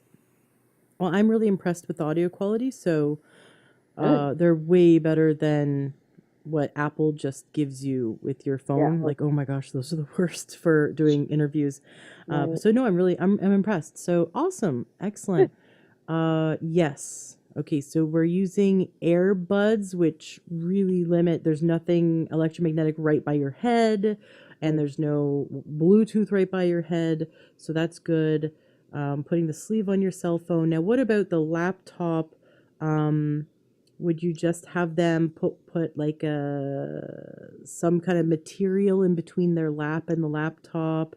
Oh yeah. Well, I honestly I recommend people again, distance is key. Distance is your friend here. And so I have my laptop, but it's several feet from me, and I use an external keyboard and mouse. Mm-hmm. So, you can buy an external keyboard and mouse for really cheap, maybe $20 or under, or, I mean, a lot of us have them shoved away in a drawer somewhere. But just, pull those out and you plug them right into your computer. So then you can put your laptop several feet from you because you're going to get a magnetic field from your laptop no matter what. So I don't want to have, and it's usually generally right underneath where your hands are. So I don't want Mm, my hands hovering in that magnetic field all day. And there's really not much you can do for it. Now right. you're also going to have an electric field on the computer. And the way to mitigate that is to plug in the computer with a three-pronged plug. So like with Macs usually come with a longer cord to plug into the computer, and it's three-pronged. And when you use that third prong, it's a ground. So I've tested my computer many times, and when I am not when I'm not plugged in, I have this huge electric field emanating several feet around the computer, Wow. like 30 volts per meter or something like that. And when I plug it in, it goes away. It drops it by, 95%. So plug in via three-prong plug. If you don't have a three-prong plug for your computer, you can get one. I highly recommend that. And then have the external keyboard and mouse so that you can keep it at a distance from you so you don't have to have it right on your lap. You're blowing my mind right now because and I know that sounds like you're like what, they must be thinking like what do you mean? But seriously, I thought that you should never have your laptop plugged in when using it. And what you're saying is you should have your laptop plugged in when you're using it, but make sure that there's a ground. Yeah, right. So the ground will take that electric field that's emanating off the computer and it will take it to your ground wire in your wall and away from you. Have you ever like taken your meters to like Best Buy or Fry's Electronics or somewhere Oh and my just played gosh. around with the like what does this Dell laptop do? What does this Mac do? And like have you ever tested each sort of brand to see which ones are more dirty and which ones are cleaner in terms of their EMF? Right. That is a great idea. When I go into Best Buy, I last about 10 minutes before I just feel this like my world is closing in. I'm like, I have got to get out of It's here. like Like, we need the tinfoil hats. yes, I mean it's so smothering. Like I'm sensitive, but I'm not nearly as sensitive as a lot of people, and so I can go out and Mm. about and not necessarily have to worry about it. But I walk into a store like that, and I'm just like, oh, I've got to get out of here. And that's such a great idea because typically when I'm in there, and I've had this question before from my friends, like when we're in a store together, and they're like, you should get your meter. And I'm like, I don't want to know. I do not want to know what's going on in here. Ignorance is bliss. Please don't tell me. There's way too much happening. But it would really be a good idea just to kind of get a feel for it. That would be like the coolest ebook to come out with, to like almost like a consumer report, to like go Mhm. around and be like, okay, Sony TV's the best and Right. whatever Samsung of this is the best. Because I'm sort of on the fence between Mac and PC. My husband can has built all my computers, so we do PC. Hmm. And but he has an iPhone and I have an Android, and I'm sort of like I've had iPhones before, and I'm kind of like on the fence. I go either way when it comes to like which one I want, iPhone or an Android. But that might be the deciding factor. If I came to find that, because when I hold my Android, it hurts my hand. Like I feel the Yeah. energy, it hurts my hand, and sometimes my skin burns, like has a burning Yeah. sensation when I hold Yep. my phone, Hmm. and it doesn't when I hold my husband's iPhone. And Interesting. so it'd be interesting to know, like, to use your four. Is it now? Do you have like one meter that tests for all four frequencies, or do you have a different meter for each frequency? So I have so gigahertz are the meters that I have, and they are professional meters that are made in Germany. And so I have an NFA 1000, which is for electric and magnetic fields. So that's a combined meter. And then I have two different radio frequency meters. One, which is for the lower frequencies, it goes up to 2700 megahertz. So I can test for things in that range, which would be like the Wi Fi. But I had to buy an additional meter because it didn't go beyond that. And if I want to see if somebody's on 5 gigahertz, then I had to get this additional meter to test for that higher frequency. So I've got those 3 meters, which are my basic tools. And then I have a dirty electricity meter so I can plug it into your outlet and see how much dirty electricity is on the line. And then I also use a clamp on meter. So say somebody does have current on that water pipe. I use a clamp meter to clamp around that to see if there's current coming in on the water pipe. And those are my main meters. And then I've got a handful of other tools that we use. But yeah. Got it. So would you take those 3 meters to Best Buy and test all the cell phones and the laptops and the Yeah, TVs? that'd be so cool. I Oh, should. man, Absolutely. I want to do that with you. I like. Oh, I yeah, want to come on like. down. We're not that far. I'm not that far from you. I'm in Boise, so Really? Oh, yeah, okay. Okay. Well, if you ever decide to come out to Best Buy, out yeah. here, we should that. Oh man, that'd be so Field cool. Or trip. like, you should have someone like film it. Like I would Hmm. totally do like a filming experiment because I think we need to see it. I'm such a see it to believe it kind of person. So Yeah. to see the meter, like here's the meter in the forest. Here's like the healthiest Mhm. environment. Now let's walk up to a cell tower. I can't believe the cell towers that are popping up these days. There's like a cell tower on top. There's two cell towers on top of a school Oh, in near us. And there's cell towers on top of like apartments, and more recently I drove by a business complex, that brand new cell tower right on top of it. And I'm like all over. literally on Yeah. top of it. In hospitals, I see them in Oh, hospitals all the time. oh my And I'm gosh. just, and I mean, talk about one of the worst places to heal. I mean, the EMFs inside of a hospital room. I mean, your bed is plugged in. You've got all of these electronic devices around Mm, you. They've got cell towers. I've seen them outside patients' bedrooms, and I'm just, yeah, it's nuts. There's just so little awareness about it. right. It's a sad thing. Yeah. Right. So, I really want you to go do this and test everything and maybe make videos about it and show people. That'd be great to show Mm. them, like, okay, the, fifth generation iPad is the safest or whatever, or just like showing, like, just here's the science. I'm not bringing in any of my personal beliefs about which brand is better. I'm just showing you, here's what the meter says. And Hmm. and then does it differentiate, or is it always consistent, or are there some laptops that could been wired a little bit incorrectly and give off dirty dirty frequencies, or is it all pretty consistent? Yeah, So that's actually that's a good question, and that is actually what we find. I mean, your iPhone could be completely different than mine, so mm, it's tough to make blanket recommendations, or X generation is way better than Y generation, or whatever it is. mm-hmm, There's a lot of, yeah, a lot of variables. right.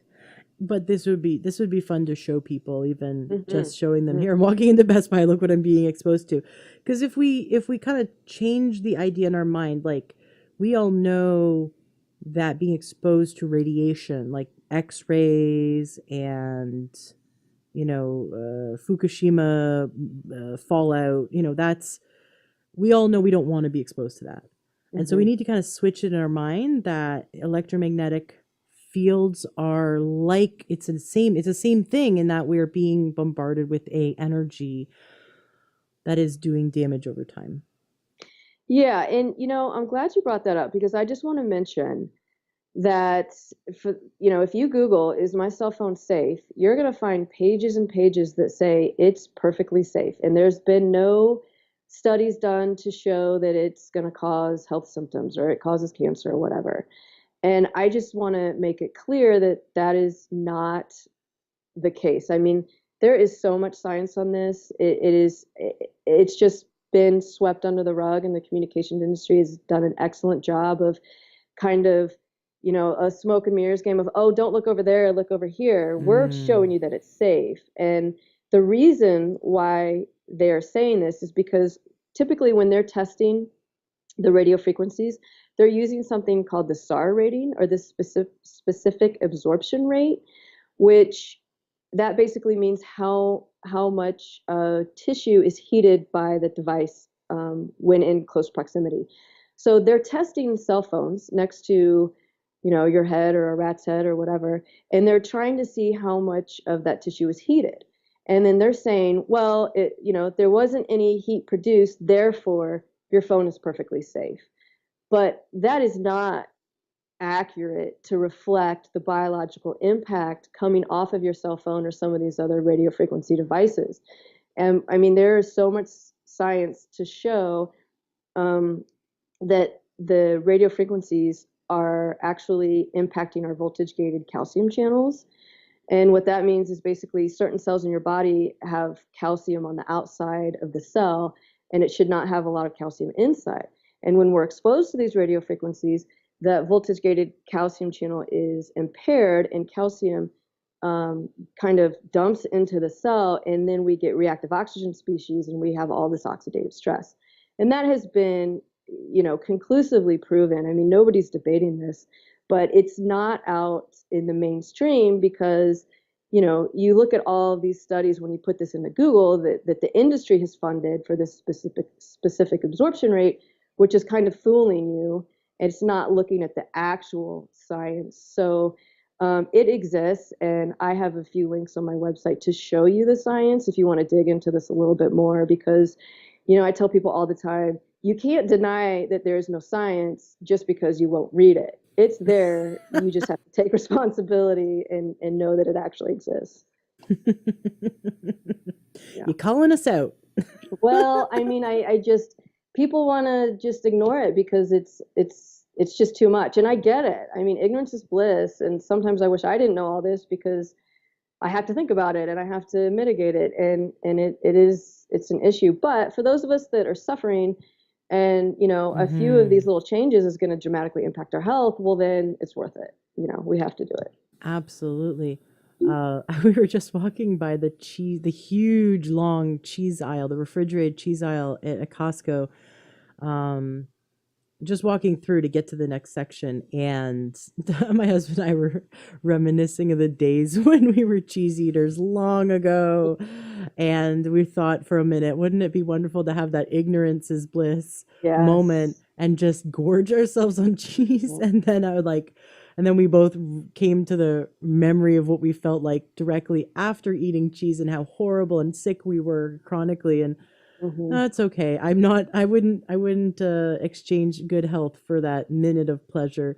So I know we do kind of want to put our head in the sand in some ways, but when we start to feel sick, or like you said, someone has a persistent issue and they're looking and searching and trying to get their life back, and they don't want to be on drugs. They don't want to just manage the pain or the anxiety or the emotional issues that come up from this, the and the physical issues and the things that seem totally unrelated to energy and electricity, like digestive issues and chronic pain, and the list goes on and on.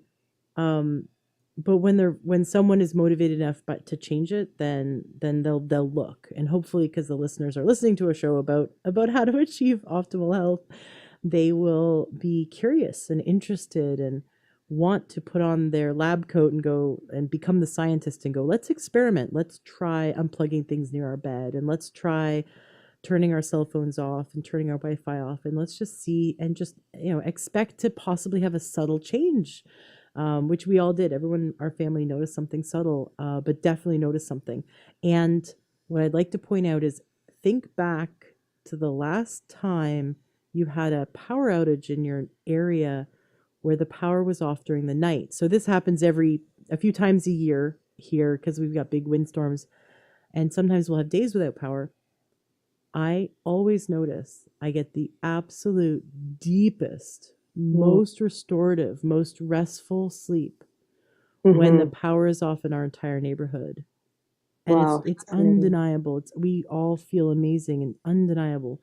So just think back to the times when you've had no power, or possibly were camping and you were away from all electricity, and how good you felt. And as an experiment, we could all find an Airbnb with a yurt somewhere and go just try it for a few nights. If your tinnitus or your migraines or whatever digestive issues start to resolve themselves after a week in a yurt, then and that's, I mean, I have so many clients who they sleep in their cars, or they are camping permanently, or they sleep in the backyard or something, because they're so highly sensitive.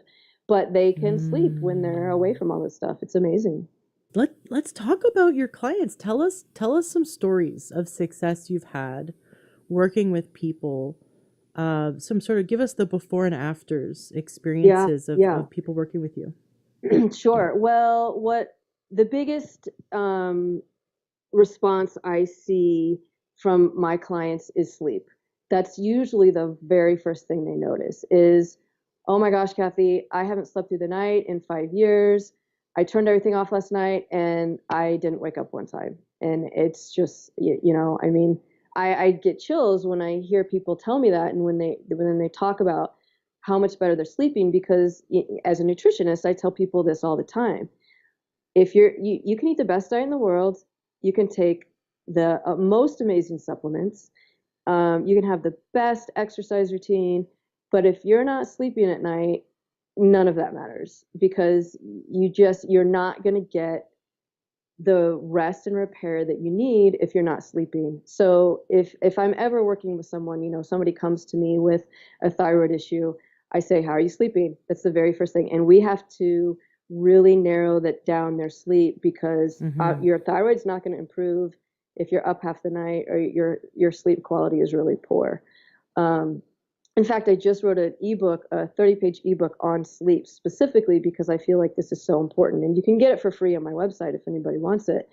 But it's the EMFs is right up there. It's, I think, that my second point behind blue light, which blue light exposure is also really critical for sleep. You got to reduce this stuff if you want to sleep. And so that's what I see most often with people, is if their improved sleep. And then from there, if you're improving your sleep, everything else can start to heal, right? So once we get the Mm-hmm. sleep under control, then we can talk about diet and stress and exercise, because everything kind of stems from there. So that's what I see the most. And then, other things like people who get chronic migraines, and, they mitigate a wiring error. Say they had, a shared neutral, just, meaning two circuits in your house are sharing a neutral and a junction box. And we fix that, and it doesn't take long. I mean, an electrician can do that in about a minute, or, to um, unpair those neutrals. And then, 3 months later, I'll get a phone call and they say, I haven't had a migraine since you were here. And it's like, wow, that's amazing. I mean, I love hearing that, because it's just so awesome that people can get, to be feeling so much better from these really simple fixes. Can I have you back on the show to teach about sleep quality, sleep hygiene?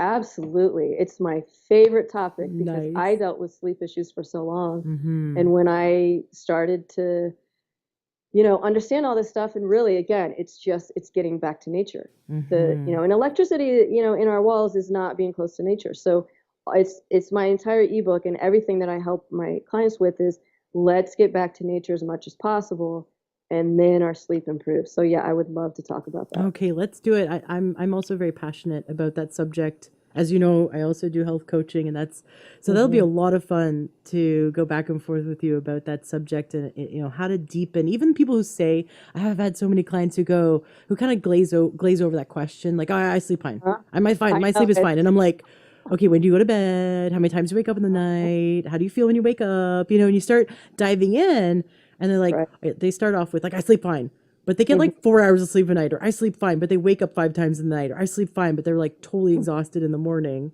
or I Right. sleep fine, but they're sleeping like 10 hours and still tired, So Mhm. I think we do this as humans is we just decide the status quo is as good as it gets.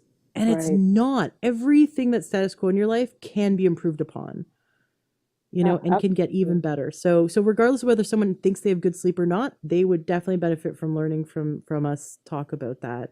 So Absolutely. awesome. That'll be our next call. Yeah. Yay. So yeah, so tell me what other do you have any specific stories that you'd like to share of success? If you any specific clients that come to mind, and how this is working with you has transformed their life? Hmm. Yeah. So, the main client that comes to my mind is the one that I mentioned earlier, who, was sleeping with a power strip right underneath her Oh. pillow. And so I know it. And so this a lovely, lovely woman. such a kind spirit. She was just having so much anxiety, and I mean, this she had so much energy, and I don't necessarily mean that in a positive way. It was just like it was like this energy and anxiety was just like oozing off of her, and she couldn't like sit still. Like She was just all jittery? over the place. Yeah, jittery. That would be a good way to explain it. Just all over the place, and just anxiety and depression and headaches and insomnia. Mm. I mean, you name it. And she had a cancer scare, and just and I mean, I mean, you're a healthcare practitioner, and who doesn't have this, right? When you're dealing with people, um, how many of your clients have anxiety and depression and, irritability? I mean, it's just so common. And what is that from? Well, or, maybe you're celiac and you're still eating gluten, or, maybe you're not getting your fat soluble vitamins, your neurotransmitters messed up, or blah, blah, blah. We could run down the list of all of these issues that it could be. But again, um, when we cleaned up her environment and we plugged, so she was using Wi-Fi, and she would say, she's like, well, I have to get on my phone at night in order to fall asleep, because if I don't have the phone, to play my games, I'll just be up all night. And I'm thinking, okay, well, you've got the radio frequency penetrating your brain, you've got the blue light from your screen, you've got the distraction, you jump on Facebook because you told me, and then you get, all of this Facebook effect of, oh, my life sucks because everyone else's life is better, or whatever it is, and they're stimulated, and of course you're up all night, and you might nod off, so she would say she would nod off at like 2 or 3 in the morning, but she was on her phone. And so anyway, we cleaned up her environment. We got rid of the blue light, and that was super impactful. And so I always recommend to people to wear blue light blocking glasses. And again, I have another link on my website to a pair of those that I really like. um, and I mean, you can also get a pair on Amazon for like $8, and they're not very expensive. But holy smokes, wearing a pair of blue light blocking glasses was one of the most impactful things that I ever did for my sleep. And so we got her a pair of those glasses, and then we turned off lights at night. We turned off the breaker to her bedroom. We plugged her in via Ethernet. We got rid of the power strip and all the stuff plugged in around her bed. And I mean, it only took a couple days, and she reported back to me saying that she's not nearly as anxious. She feels much calmer and able to kind of handle her day. She's sleeping much better. And then I saw her, she lives a few hours away from me. And so the next time I went out to kind of reassess and make sure everything was still in a good, condition, I could just see it. I could see it in her face. I could see it in her hair. It was almost like her hair, it was like standing up on end, and she just looked like so much more calm and put together. And it was a complete transformation. It was really amazing. That's so cool. I love it. I love it. I love it. Yeah. Walk us through. So let's say we hire you to Hmm. come to our house. I mean, what does it look like? Can you work with people over Skype, or you obviously need to come to their house if you're going to measure stuff with your Yeah. meters? So Well, walk us through what it looks like to work with you.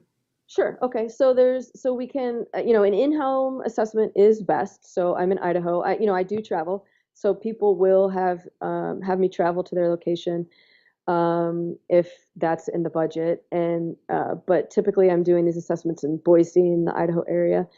And so basically when I arrive, um, I want everything to be powered off. So actually, when I arrive, I take initial measurements with kind of the typical living arrangement. What's going on? Is Wi-Fi on? Is cell phones on? Everything, and I see kind of what's going on. And then we kind of power everything off. And typically, we're doing this at the breaker panel. So we turn off the main breaker, and I'm looking at what's going on in your house. So I have my electric field meter and my magnetic field meter, and I'm assessing, we know right then if there's stuff, if your main breaker's off and there's still like, a magnetic field coming in, okay, we've got maybe current on a power line, or we've got power lines outside that are influencing your home. And so then we address that. And then we'll kind of flip on one breaker at a time in the house to see how each breaker affects typically your bedroom. We're mostly concerned about your bedroom because we want your bedroom to be your sanctuary where you rest.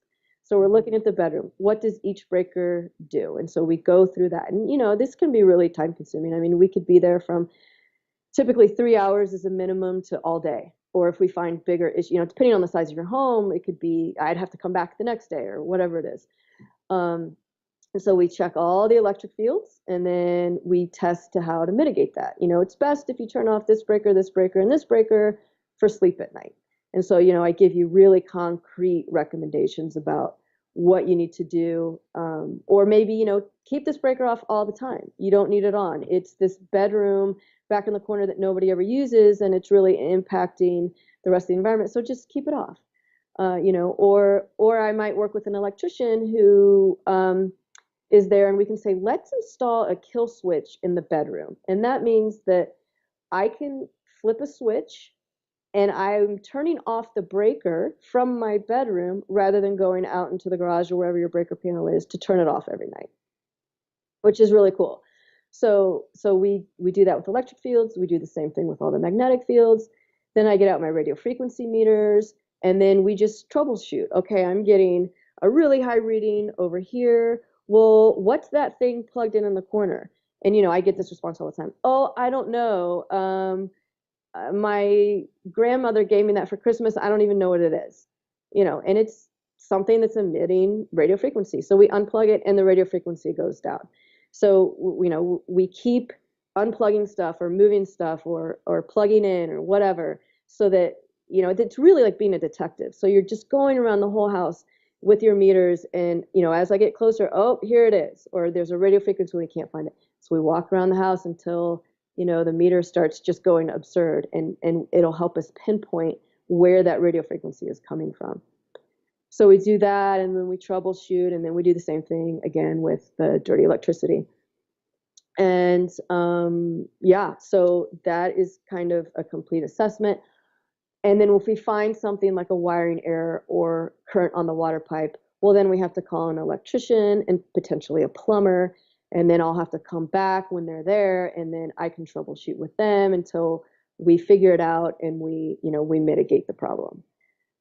So that's typically how an assessment works. And then when I do work with people over Skype.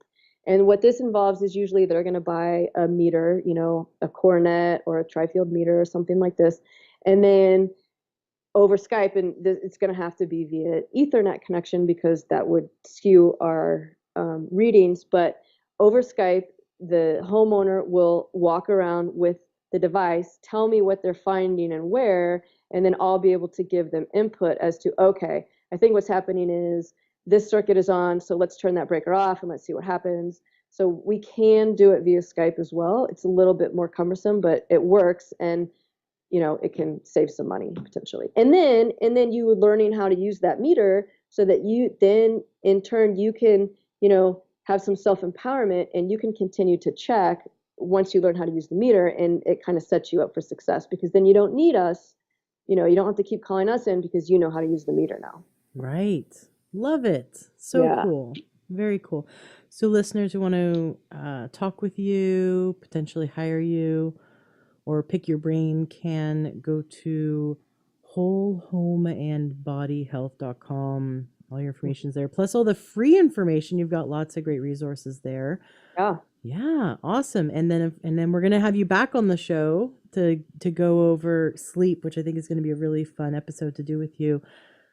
This has been such a wealth of information. Thank you so much, Cathy, for coming on the show and sharing all of this. Is there anything that you'd like to say that you didn't get to say yet to wrap up today's show?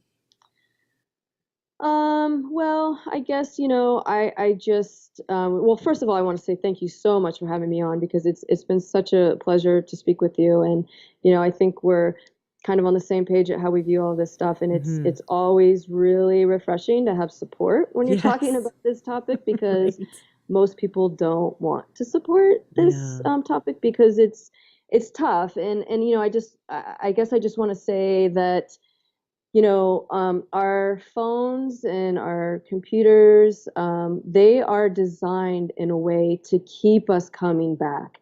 Every time we get a ping on our phone that we have a text message, that sends a dopamine rush to our brain, and it creates an addiction. And this is this is a legitimate Yes. addiction, and they're designed that way. So I would just say, for people that are resistant to this topic, really kind of, I challenge you to take a step back and think about what really brings you true joy. Is it that text that you just got, and how long does that last? Would you be happier if you were outside in the fresh air at a park exercising, or hiking, or at a hot springs, or what about that book you were going to write? Or what about that art project that you've wanted to finish? How much is your addiction to technology impeding the things that really bring fulfillment and joy to your life? And if we look at it that way, I think it sometimes becomes easier for us to put our technology down and then kind of, refocus, why we're here, and what brings fulfillment to our life. So, And I would, to add to that, say that get out a pen and paper, like a little journal, and I imagine going to a retreat or going to on a vacation where there is no Wi-Fi, no cell phones, or imagine if you could go somewhere where there's no internet, there's no cell phone service, and mhm. just write down the thoughts that come to your mind, because it's very interesting to pour it all out onto paper, because we often will act like the thoughts in our head, the belief systems are reality. Like, I can't do that. I can't live without, I don't want to live without my game, or without my constant communication with all my friends, or I would feel lonely. Or all of a sudden we start to notice, if you just back up and back away, and become the fly on the wall, observing yourself having these thoughts, and write them all down. And then you'll see we have developed a belief system that about around our, technology addiction, a belief system that we can't live without it, that we'll feel lonely or disconnected without it. And especially for those who are a bit younger than us, who have always lived with cell phones. Like, I got my first cell phone when I was 19, and it wasn't a smartphone, obviously. Those didn't come out till Right. much later. And then before I was 19, I think I bought my own pager, because that was like the only way to connect with. If you want your friend to, like, oh my God, I loved my pager. Are you kidding me? I loved my pager.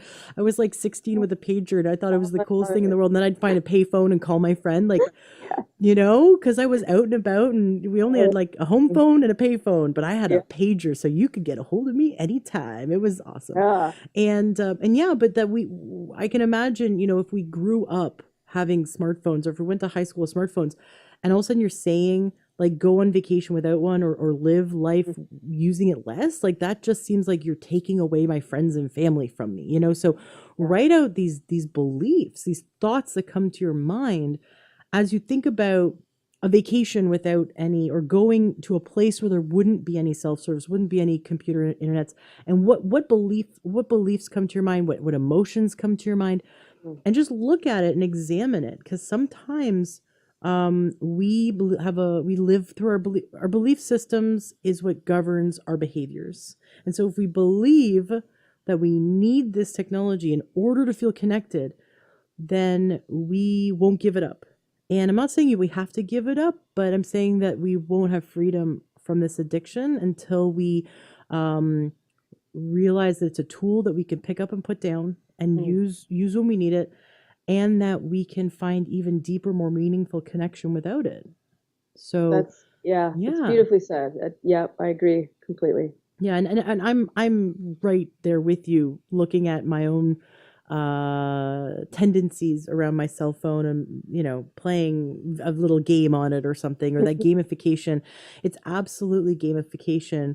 When I get a little ping or a little Facebook message, I'm like, oh, I have to go check it right now. Who's gonna Oh talk yeah, to of me? Oh, I course. get Yeah, so excited. yeah, So yeah. I'm right there with you. Mhm. And lately, and more and more, where we were like a year ago, it was January a year ago, we sold our TV, and we really reduced screen time for the whole family majorly.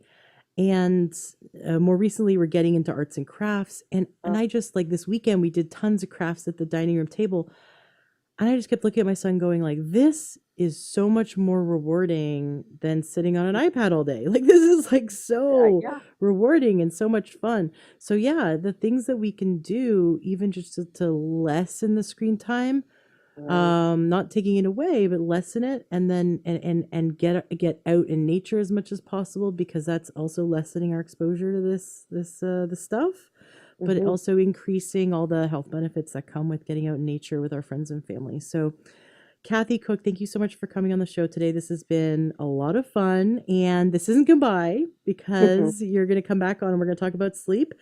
And for all the wonderful listeners that want to connect with Cathy, they can go to her website, and also you can join the Learn True Health Facebook group, because she is there too, right? Hmm. So yeah, we'll be Love. definitely talking about this episode when it comes out. Awesome, Cathy. Is there anything that you'd like to say say goodbye to the listeners today? No, just thanks everybody for listening. I'm certainly here to help. If anybody has any questions about all this stuff, I know it can be super overwhelming, but please reach out, because it is my life's goal to help everybody feel better and live their best life possible. And Ashley, just this has been a blast. I'm so Nice. happy that you had me on, and thank you so much. Absolutely. And thank you. This is wonderful. Are you looking to optimize your health? Are you looking to get the best supplements at the lowest price? For high quality supplements and to talk to someone about what supplements are best for you, go to takeyoursupplements.com, and one of our fantastic true health coaches will help you pick out the right supplements for you that are the highest quality and the best price. That's takeyoursupplements.com. takeyoursupplements.com. That's takeyoursupplements.com. Be sure to ask about free shipping and our awesome referral program.